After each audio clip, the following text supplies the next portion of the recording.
Hello YouTuber family, કેમ છો? સૌને ગુડ મોર્નિંગ, જય શ્રી કૃષ્ણ. અચ્છા ક્રિસમસ અને ક્રિસમસના દિવસે બધા ખબર ને, હા જાહેર રજા હોય છે. ક્યાં જાઓ? એમ ના છે, મોટું હંતાળ મોટું હંતાળવાનું ચાલુ કર્યું. બેટા તને ગમતું નથી માં દીપકો? હે આમ જોજે એ બધાનું લાવ પેલી રોટલી ગાયને આપીએ. ચાલો. હે ના ના ક્યાં પડી છે? ઓકે. અને 27 તારીખે હું એક પ્રોગ્રામ એટેન્ડ કરી રહ્યો છું, સ્નેહ દેસાઈનો. અમદાવાદમાં બહુ સરસ મજાનો ઇવેન્ટ થઈ રહી છે, તો એની કોઈ ટિકિટ મેં 1700 રૂપિયા જેવું કંઈક પે કર્યું છે કાલે. હા વાંધો નહીં. બહુ સરસ મજાનો પ્રોગ્રામ છે, બિઝનેસ રિલેટેડ છે. તો આવા બધા પ્રોગ્રામ એટેન્ડ કરવા મને બહુ જ ગમે છે. તો હવે પાર્ટિસિપેટ થયા છીએ, અને કોઈને પણ જો ઇવેન્ટમાં આવવું હોય તો ઓનલાઈન સ્નેહ દેસાઈનું ઓફિશિયલી વેબસાઇટમાં ચેક કરી લેજો, તો તમને ઇન્ફોર્મેશન તમને મળી જશે. 1499 પ્લસ જીએસટી છે, અને તમે એક વખત એનું પેમેન્ટ પે કરશો ત્યારબાદ પછી જો તમારે કોઈ બીજી ટિકિટ લેવી હોય તો કંઈક 600 રૂપિયા જેવું ચાર્જિસ છે. અને ડાયમંડમાં ટિકિટ લેવી હોય તો ખાલી ફક્ત ને ફક્ત ડાયમંડ ટિકિટના 35,000 રૂપિયા છે. બરાબર, તમે ઊંચા આવી જશો. હા, લેવલ ડાઉન ટુ અર્થ થઈ જશે. ખાલી ડાઉન ટુ અર્થ જમીન પર જ રહેવાના. બરાબર, જસ્ટ 35,000 રૂપિયા છે. એની અંદર સ્નેહ દેસાઈ છે, પછી अनुराग टिफिन का डब्बा मेरे को थोड़ी पता है, इधर गया. मेरे बैग में देख ले.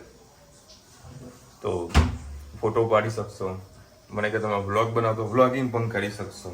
મેં તો ભાઈ એટલું આપણે એટલા મોટા યુટ્યુબર નથી કે તમારા લોકો બધા બિઝનેસ માઇન્ડના આપણે વધારે વિડીયો લઈ શકીએ. અને કેવું મળે 1 મિનિટ અડધી સેકન્ડ, કઈ અડધી સેકન્ડ મીન્સ 25-30 સેકન્ડ ખાલી હાઈ હેલો માટે તમે વિડીયો શૂટ કરવા દે, બાકી વધારે ના કરવા કે ફોટા પડાવે બધું. ભાઈ 35,000 આપણું એટલું બજેટ નહીં. આપણે છેલ્લી પાટલી બેસવાળા માણસ રહ્યા છીએ, તો છેલ્લી પાટલી બેસીશું. બરાબર, એટલે એને 1700 રૂપિયા જેવું મેં ચાર્જીસ પે કર્યું છે. જો તમારે કોઈ રજીસ્ટ્રેશન કરાવવું હોય તો ખાસ એ કરાવજો. જોવાલાયક જો પ્રોગ્રામ છે, બહુ જ મજા આવશે. અને મારું ટિફિન થઈ ગયું છે તારે પેક. એમાં તો મને ટિફિન પડ્યું છે બેગમાં. ઓહો બેભાન થઈ જાય ટિફિન. એ તો ભાઈ આ તમારા લોકોને જોવું પડે શું કેવું હે. હું તો એમ બે ગાય સીધી મૂકી જ દઉં છું.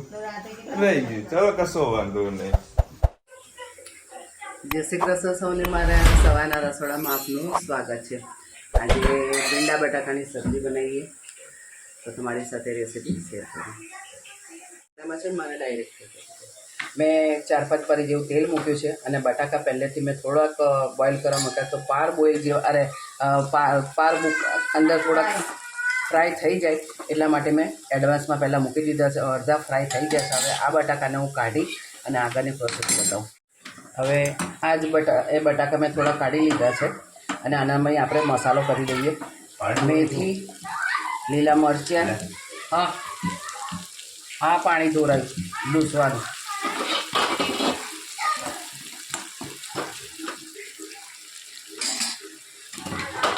એના અંદર ભીંડા નાખી દઈએ.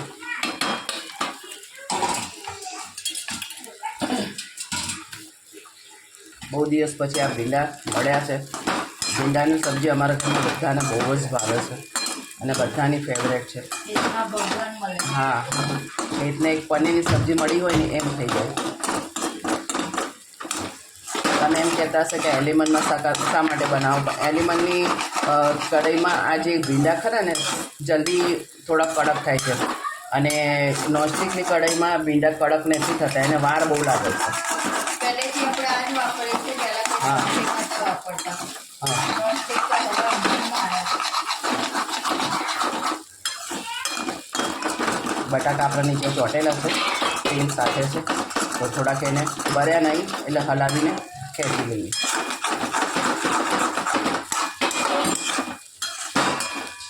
બસ હવે એના અંદર આપણે મસાલો કરી દઈએ.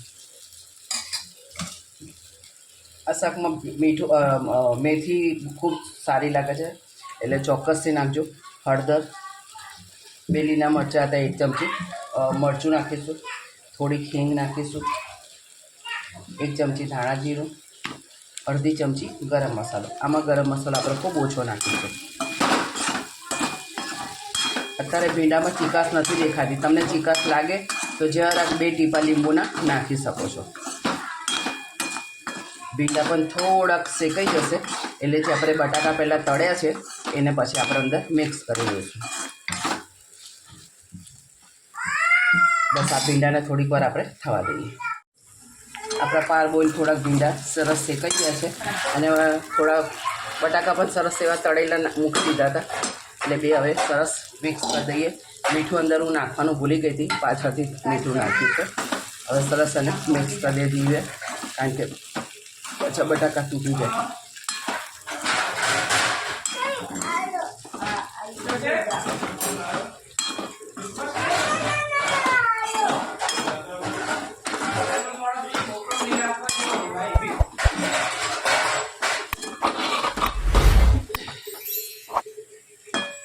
બસ આ રીતે આપણે ભીંડાની સબ્જી મસ્ત તૈયાર થઈ ગઈ. કોમેન્ટમાં ચોક્કસથી કહેજો અમારી સબ્જી તમને કેવી લાગે. જય શ્રી કૃષ્ણ સૌને, મારા સાંજના રસોડામાં આપનું સ્વાગત છે.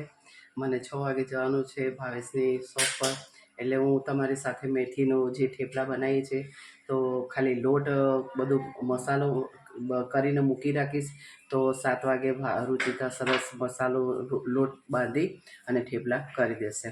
કારણ કે ધનવી રડતી હોય એટલે મસાલો એને કરતાં થોડો ક્યાંક ભૂલી જાય એટલા માટે હું એ મસાલો એને કરીને આપી દઈશ એટલે એ સરસ થેપલા બનાવી દેશે. એટલે હું તમારી સાથે મસાલાનો રેસીપી શેર કરું. 2-3 વાડકી જેટલો મેં ઘઉંનો લોટ લીધો છે, 2 વાડકી જેટલો બાજરીનો લોટ, 1 વાડકી બેસન, આ મેથીની ભાજી, વલિયારી, તલ અને અજમો અને અંદર દળેલી ખાંડ ખૂબ ટેસ્ટી લાગતી હોય છે એટલે ચોક્કસથી નાખજો. આખી નાખશો તો થોડું ગાંગરા આવશે મેથીની ભાજીને લીધે. તમે લસણ ખાતા તો લસણ ચોક્કસથી નાખજો. લીલા મરચાં 3-4 મેં વાટી નાખેલા છે. સાથે સાથે આપણે મસાલો પણ કરી દઈએ. મસાલામાં સ્વાદ અનુસાર મીઠું, હળદર, હિંગ, આમાં ગરમ મસાલો નહીં આવે, 1 ચમચી ધાણા જીરું અને 2-3 લીલા મરચાં નાખ્યા છે તો 1 ચમચી લાલ મરચું અને સાથે સાથે આપણે તેલનું મણ પણ નાખી દઈશું 2-3 પડી જેવું એટલે ઉપરથી સરસ સોફ્ટ અને અંદરથી કડક અને ઉપરથી સોફ્ટ આપણા થેપલા થાય. હવે બધું એ મિક્સ કરી અને એનો સરસ લોટ બાંધી અને થેપલા બનાવી દેશો. કોમેન્ટમાં ચોક્કસથી કહેજો અમારા થેપલાનો મસાલો તમને કેવો લાગ્યો. ચલો ભાઈ 8:15 વાગ્યા છે. જોજો ત્યાં જો આવતા ભેગું મોટું હંતાડી દીધું. હા શું બને? ઓ બાપરે, આ એક તો લેપટોપ ફોર્મેટ કરાવવા માટે આવ્યું હતું. મેં કીધું કંઈક આને સારી એવી કંઈક સ્પીડ આવશે, સ્પીડ થશે, પરંતુ ના થયું. બોલો એ હાલત ખરાબ થઈ છે હવે. શું બેટા શું બતાવજો પપ્પા. ધનુના હાથમાં કોઈનો ફોટો બતાવજો. કોણ હું ક્યાં ગયો એ હોય કોનો ફોટો હતો? કોનો ફોટો હતો? ધનુ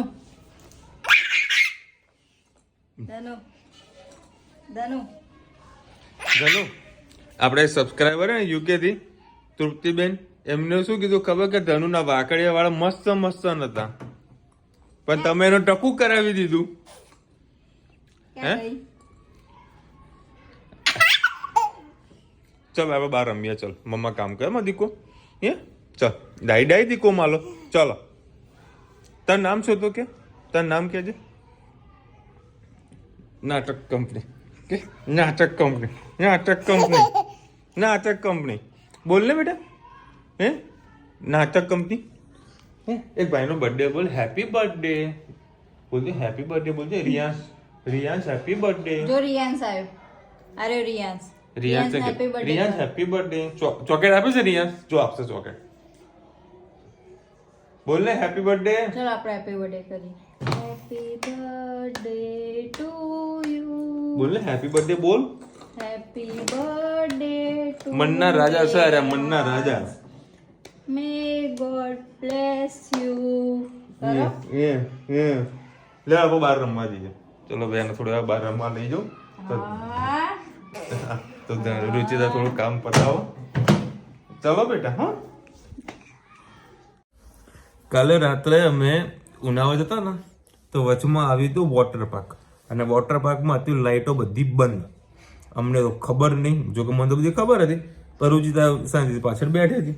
તો ધનવીબેન અચાનક શું યાદ આવ્યું, પાપા વોટર પાર્ક એ તું વોટર પાર્ક જવું અડધી રાતે કોઈ વોટર પાર્ક ખુલ્લું રાખે તમારા માટે?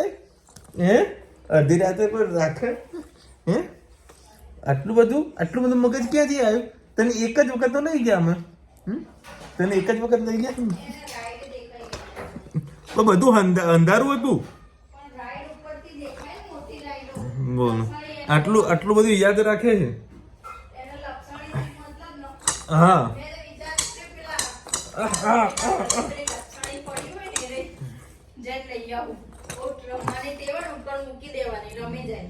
રમે જાય.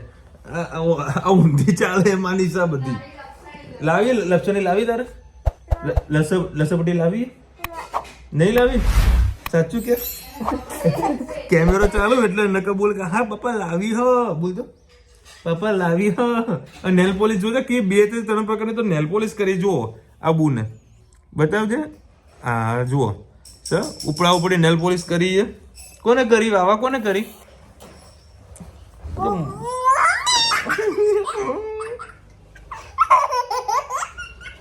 બોલ હેપી બર્થડે બોલ.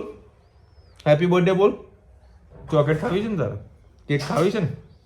હેપી બર્થડે કે કેક આવશે તારા માટે. ના બોલ નહીં. ચલો ભાઈ ગરમા ગરમ થેપલા અને સરસ તારે સબ્જી બનાવી છે રોજી. બીજું આ શું છે રોજા? ચટણી? આ ચટણી શાની છે? એવું છે ને શાની છે મને ખબર નહીં, ખાલી રોજી આપણે ચાટવાનું કીધું છે. અને આ છે ને તમને જે મોહનથાળના પેકેટ દેખાય ને એ મોહનથાળમાં જુઓ. આ છે જીનીસ સેવ જે મારા ટિફિનમાં હતી અને આટલા બધા મરચા. આજે છે ને ટિફિનમાં 2 વખત મરચા ભરાણા. એક સાસુએ ભર્યા અને એક વહુએ ટિફિનમાં 2 મરચા ભર્યા. ના એક મમ્મીએ ભરીને આલ્યા હશે. એકચ્યુઅલી શું છે કે મમ્મીએ કાલે ખાસ બધા લાલ જે મરચા ખરા ને એ લઈને આવી હતી અથાણા માટે.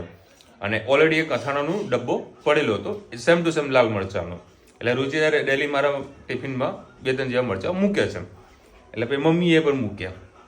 મમ્મીને ખબર કે રુચિ મૂકી દીધા 2 વખત મરચા. બંનેના મરચા ખાધા. બંને સેમ ટુ સેમ ટેસ્ટ હતો, કોઈ ફરક નહોતો. હવે જમીએ અને પછી કામ બામ પતી જાય એટલે પછી અમે જઈએ રેસ્ટોરન્ટમાં મમ્મીને લેવા માટે. ધનુ ક્યાં છે? હા ધનુ ક્યાં? મને ધનુ બતાવજો પેલા. લે ક્યાં જવું ચાવી લઈને? એના બાઇક ને ચાવી જોવો છે. ક્યાં જવું બાઇક ને લઈને? દોડી હતો. 1-2 વખત છે મારા વિડીયોની અંદર છે ને મારા જે હેરસ્ટાઈલ છે ને એ આમ થઈ ગઈ હતી, આમ લટ. હવે શું હું કપાતો નહીં, બહુ નાના નથી કરાવતો. લગાવી દે માથામાં પિન ના લગાવાય બરાબર, કારણ કે શું થોડી છે કામ એવો કરી દેવાનું. રુચિતા મારા માટે દવા લાવી છે બરાબર. એ દવા રાત્રે લગાવવાની અને એકચ્યુઅલમાં વાર ઓછા થવાનું મેન જે રીઝન છે ને એ ડેન્ડ્રફ. ટેન્શનનું તો કોઈ વાત જ નથી. બધું ટેન્શનમાં વાર ઉતરી જાય, શરીર ઉતરી જાય. જો ટેન્શનમાં હોય તો બધાને ખબર પડે કે વિશાલભાઈને કોઈ ટેન્શનમાં છે બરાબર. ઘરનું ટેન્શન ઘરમાં, બહારનું ટેન્શન બહારમાં. ધંધો થવાનું એ થશે, ઘરમાં જે થવાનું એ થશે. બધું ટેન્શન મુક્ત રહેવાનું. હા અમુક થોડુંક થઈ જાય બરાબર, પણ બહુ વધારે લોડ નહીં લેવાનું. આપણે એટલું વસ્તુ વિચારવાનું કે હું બધાને ઘરાકી છે ને મારે ઘરાકી નહીં તો કંઈ કરશે બરાબર, એવું તો છે નહીં બરાબર. કોઈને ઘરાકી છે નહીં. રિટેલ કાઉન્ટરની અંદર બધાને રોજ ફોન કરું ઉકરાણી નાતે બધામાં, કોઈને હાલ ઘરાકી છે. આખા કોમ્પ્લેક્સની અંદર મારા જે હોલસેલ માર્કેટમાં પેલો જે ટેમ્પાવાળો ખરો ને એ દુકાને ફરવા આવે કે છે કોઈ છે ઓર્ડર, કોઈ છે ઓર્ડર. મારા ઓર્ડરો પડેલા છે પણ પેમેન્ટ આવ્યા વગર હવે માલ મોકલવાનો નથી બરાબર, પુના છે, વિશાખાપટ્ટનમ છે, પછી કરાચી છે, પછી એક સૌરાષ્ટ્ર બાજુ છે, એક કચ્છ ભુજ બાજુ છે, બરાબર. બધા ઓર્ડર લખાવેલા છે પણ પૈસા જ્યાં સુધી ના હોય ત્યાં સુધી નહીં મોકલવાનું. એ ટેન્શન હું ખાસ કરીને કોઈ લેતો નથી. થવું હોય તો થશે, નહીં થાય તો કંઈ નહીં. નસીબમાં જે લખ્યું હશે એટલું મળશે. વિશાલભાઈ, હું ભગવાનને પ્રાર્થના કરું છું કે મારું ફેમિલી પણ આવું જ બને. 100% દિશાબેન, આપણે જેવો મગજમાં જે રીતના વિચારો કરીએ ને, વિચારોની વસ્તુ બી નથી, વિચારો બી તો રાઈટ છે, પરંતુ જેવા માહોલમાં આપણે રહીએ ને, બરાબર, એ માહોલ વાઇઝ આપણને થોડું થોડુંક મળતું હોય છે. આપણા ગુજરાતી કહેવતમાં ખૂબ જ સારું એવું લોકો બોલે છે કે જેવા સાથે તેવા. તમે જેવી ફિલ્ડમાં રહેશો, જે જગ્યાએ રહેશો ને, એ પ્રમાણે તમને સંસ્કાર મળશે, બરાબર. આજે હેતને ગુજરાતી મીડિયમમાં સ્કૂલમાં મોકલ્યો છે તો એ ગુજરાતીની અંદર જ બધું લખવા વાંચતો બોલતો થવાનો છે. ઇંગ્લિશ મીડિયમમાં મૂકવાનો હતો તો ઇંગ્લિશમાં પોપટની જેમ બોલ કરે, અને હિન્દીમાં મૂક્યું હોય તો હિન્દીમાં જેવું બોલે, બરાબર છે. એટલે જેવા માહોલમાં તમે રહેશો કે જેવો માહોલ તમે દેખશો, ઓટોમેટિક ભગવાન તમને એ જ આપશે.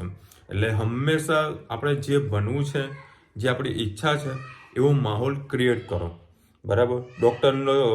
ડૉક્ટર હોય એનો છોકરો હંમેશા ડૉક્ટર બને, વકીલ હોય તો એનો છોકરો વકીલ બને, બરાબર. પોલીસ હોય કે આર્મીમાં હોય તેના છોકરા વધારે એ જ ફિલ્ડમાં જતા હોય છે. સામે રીઝન છે કે માહોલ, બરાબર. એ માહોલ ક્રિએટ થાય ને તો ઓટોમેટિક સંસ્કાર આવી જ જાય. પેલું ગુજરાતી કહેવત છે ને, મોરના ઈંડા ચિતરવા ના પડે, એના જેવી વાત છે.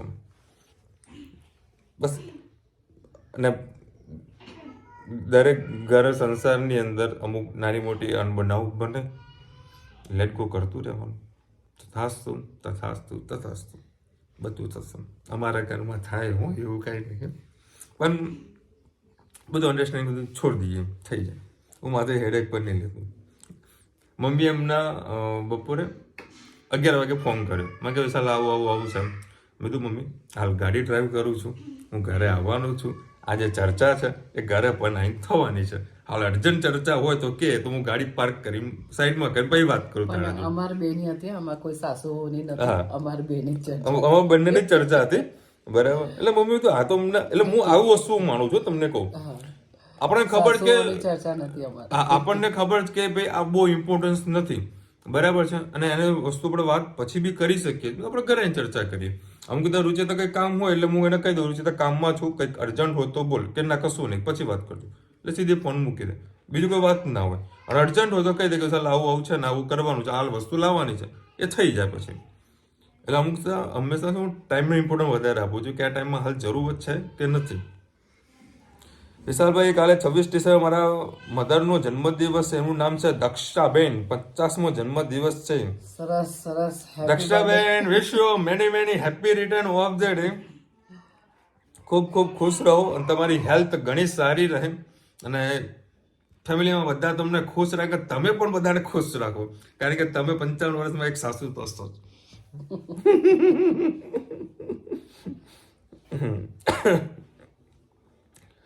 માસી પૂરણપોરીમાં પણ વરિયાળી લાગી છે, બરાબર. એમને કીધું કે વધારે છે, બધાનામાં નાખીને ભાવ વધી ગયા છે. બોલ મમ્મી, તમે એક વખત ખાઈને તો જુઓ વરિયાળી નાખીને. પણ તું એટલું બધું ના નાખ દે. અમેરિકા વાળા હે મેં કોમેન્ટ કરે કે વરિયાળી ભાવ વધારો કર્યો હોય. એક વખત વરિયાળી નાખીને તો જુઓ કેવો ટેસ્ટ આવે એમ. મારે તુવે ઠોઠા બનાવો 100%. શનિવારે ગોઠવીએ, શનિવારે. અને હું બનાવીશ, બસ તુવે ઠોઠા હું બનાવીશ. જવાબ હવે એને આવડી ગયું બધું. વિશાલભાઈ, નાચો બનાવવાનું ખૂબ સરળ છે. ત્યાં તમારે ત્યાં નૂડલ્સ ચિપ્સ મળતી હોય તો ઉપર ઝીણી સમારેલી ડુંગળી, ટામેટા, sour cream, beans, jalapeno, chili and made in liquid cheese ગરમ કરી નાખો. નાચો તૈયાર. નાચો તૈયાર થઈ જાય. નાચો કહો નહીં. નાચો ચિપ્સ ના સલસા ચિપ્સ સાથે ખવાય છે. આટલું બધું આપણે સેવ ટામેટા બરાબર છે, મજા આવે. અને આજે કૃપાબેનનો મેસેજ આવે તો વાત થઈ હતી ખાસે 15 મિનિટ જે વાત કરી એમને મને બધી ઇન્ફોર્મેશન આવી કે વિશાલભાઈ બટાકાના બાફીને અને શેકીને કે બધું વસ્તુ કંઈક બનાવતા હોય છે અને ખાવાની બહુ જ મજા આવે. પછી એક બીજા બેનનો પણ મારા પર મેસેજ આવ્યો હતો, એમને પણ આખી કોઈક રેસીપી મને કીધી છે. એ ક્યાં ગયા બેન દેખાતા નહીં. એટલા બધા મેસેજ આજના પડેલા છે ને. ચલો એ મળશે ને તો એનું સ્ક્રીનશોટ તમને આપી દઈશ. ઓકે, હેલો, હું અમેરિકાથી મિત પટેલ છું. જય શ્રી કૃષ્ણ કાકી, તમે મને સારી શાક બિરયાની બનાવવાની રીત જણાવો. આભાર. એકલા છો મિતભાઈ?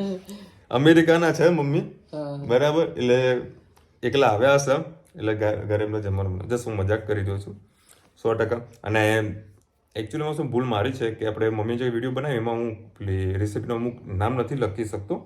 100% ફરીથી હવે બિરયાની બનાવશે. સબ મેં બટેગી. બિરયાનીમાં શું કે જે પેલી ડુંગળીની તળીને બનાવે ને એ અમારે ડુંગળી નથી ખવાતી આમને, એટલા માટે અમારે બિરયાની બનવા માટે થોડી પ્રોબ્લેમ થાય છે. પછી એમના માટે પાછું કંઈક અલગ બનાવે, એટલે અમે પુલાવ જેવું બનાવીએ પણ બિરયાનીનો મસાલો નાખીએ, પણ બિરયાની નહીં બને. બિરસ તો કે ને તળીને બનાવે ડુંગળીનો, એ બિરસ તો અંદર વધારે ખૂબ સારો લાગતો હોય છે બિરયાનીમાં. Vishalbhai come USA start pizza restaurant. Bharat Patel from USA. મને રેસ્ટોરન્ટમાં કંઈ જરીકે રસ નથી. Thank you so much. ત્યાં આગળ કંઈક ધંધો વ્યવસ્થિત કરવાનો છે. ધંધો આપણે હંમેશા એવો કરવાનો કે આપણે ગેરહાજરીમાં પણ ધંધો રન થાય. આ રેસ્ટોરન્ટ છે ને એ છોકરું સાચવવા જેવું છે, એમાં જોઈએ છીએ એટલે કહીએ છીએ. જય શ્રી કૃષ્ણ વિશાલભાઈ. નાના છોકરાના દૂધમાં જે ખાય છે એ ચોક્કસ હોય છે અને માસી જે કહે છે એ નાચોસ હોય છે. 100% ચોક્કસ ને નાકોસ. શું કહેવાય નાકોસ? શું કરો છો? આપણે નતા ને પીવડાતા હતા ચોક્કસ. આદત પડી ગઈ હતી ભાઈ. મેં તો મૂકો ભાઈ, શાક રોટલા ખાવ, બરાબર. ચા અને ભૂકો કરીને રોટલી ખાવાની એમાં જે મજા બેસ્ટ પ્રોટીન છે. રોજ સવારમાં એ જ ખાઈએ અમે સાસુઓ. રોટલી અમારે પડી હોય તો બેસ્ટ અમે ચા રોટલી જ ખાઈએ, ભલે ગમે તેનો નાસ્તો હોય. એસિડિટી પણ ના ઉપડે, 10-11 વાગ્યા સુધી તમને ભૂખ પણ ના લાગે, શરીર પણ એવું તંદુરસ્ત રહે. એટલી ચા કદી નહીં પીવી. અને હવે 15 સબસ્ક્રાઈબર બાકી રહ્યા છે. આઈ હોપ કે 2 દિવસમાં થઈ જશે. 31st આપણે સેલિબ્રેશન હવે રાખેલું છે. 30% 100% થઈ જવાના, એ કન્ફર્મ છે ટાઈમ કે. ચલો મળીશું નવા વિડીયો સાથે, નવા મોજ મસ્તીને સાથે. ત્યાં સુધી અમને પૂરો જય હિન્દ, ભારત માતા કી જય. અને વિડીયો ગમે તો ફટાફટ લાઈક કરો, શેર કરો, સબસ્ક્રાઈબ કરવાનું ભૂલતા નહીં. રાધે રાધે. રાધે રાધે. અને સ્નેહ દેસાઈનો કોઈને જો પ્રોગ્રામ એટેન્ડ કરવું હોય મહેસાણાની અમદાવાદમાં તો ખાસ રજીસ્ટ્રેશન કરાવી દેજો. હું તો જવાનું છું, બરાબર છે. બહુ મજા આવશે બધાને. એઝ અ બિઝનેસ રિલેટેડ છે પ્રોગ્રામ આખો. 27 તારીખે છે. સવારે મારે 8 વાગે ત્યાં પહોંચી જવાનું છે અને સવારે 9 વાગે પ્રોગ્રામ ચાલુ થશે. સાંજના 6 વાગ્યા સુધી આખો પ્રોગ્રામ છે. અને તે મારો ફોન પણ હું સ્વિચ ઓફ રાખવાનો છું, કારણ કે ટોટલી ફોકસ બિઝનેસની સ્ટ્રેટેજી બનાવવામાં જ કરવાની છે. હું હાલ અમદાવાદમાં ના કે બરાબર હાલ કામ કરી રહ્યો છું કે મારે જે રીતના પ્રોગ્રામ બધા કરવા છે એ ધીરે સ્ટેપ બાય સ્ટેપ બધું રન કરી રહ્યો છું. પ્રોડક્શનની અંદર, માર્કેટિંગની અંદર, સેલ્સ હું ક્યાંથી લઈને આવીશ, માર્કેટિંગ કોણ કરશે, કેવી રીતનું કરશે, આખું બધું ફ્રેમવર્ક બનાવીને બેઠેલો છું. અને ધીરે ધીરે એનું રિઝલ્ટ મળશે, કારણ કે ગોલ હંમેશા મોટો રાખવાનો હોય ને એટલે ધીરે ધીરે પગલાં ભરવાના. કારણ કે જ્યારે તમે ધીરે ધીરે પગલાં ભરો ને તો કદાચ કોઈ પ્રોબ્લેમ આવે ને તો આપણને ખબર પડે કે આ જગ્યાએ પ્રોબ્લેમ, તરત એનું સમારકામ થઈ શકે. જ્યારે બહુ મોટા કામ કરવાનું ચાલુ કરો ને પછી પ્રોબ્લેમ મોટી આવે. એટલે હંમેશા કોઈ પણ કાર્ય કરો ધીરે ધીરે ધીરે કરવાનું, એટલે હંમેશા તમને સફળતા મળશે. એટલે મળશે પ્રોબ્લેમ એટલે તરત એનું સોલ્યુશન પણ મળે. હા કહી દીધું. સ્નેહ દેસાઈની વાત કરવાની મેં કીધું. હા.